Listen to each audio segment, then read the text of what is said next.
Ehsan and associate law firm news top 10 আপনাদেরকে স্বাগতম জানাচ্ছি।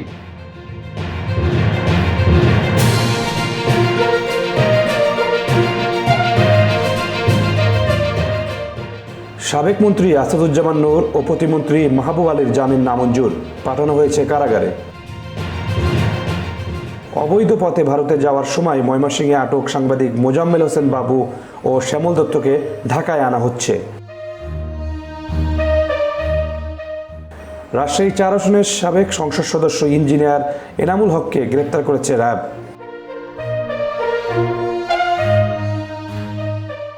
অন্তর্বর্তীকালীন সরকার অনির্দিষ্টকালের জন্য ক্ষমতায় থাকলে জনগণ মেনে নেবে না বলেছেন মির্জা ফখরুল।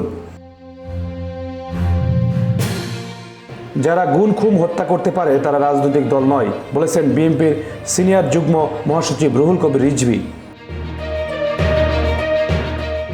আওয়ামী লীগ সরকারের শাসনামলে প্রশাসনের বঞ্চিত কর্মকর্তাদেরকে ক্ষতিপূরণ দেওয়া হবে জানিয়েছেন সিনিয়র সচিব ডক্টর মোহাম্মদ মোখলেসুর রহমান।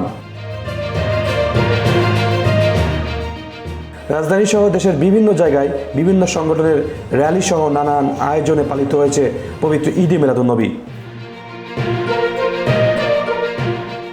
মৌসুমী বায়ু সক্রিয় থাকার পাশাপাশি বঙ্গোপসাগরে গভীর নিম্নচাপের কারণে আজও মাঝারি থেকে ভারী বৃষ্টি হচ্ছে দেশের বিভিন্ন জায়গায়। যুক্তরাষ্ট্রের ফ্লোরিডায় ডোনাল্ড ট্রাম্পকে হত্যার চেষ্টার পর মাঠে গোলাগুলি থেকে অল্পের জন্য বেঁচে গেলেন ডোনাল্ড ট্রাম্প। লা লিগায় 4-1 গোলে বার্সেলোনার কাছে জিরোনার হার।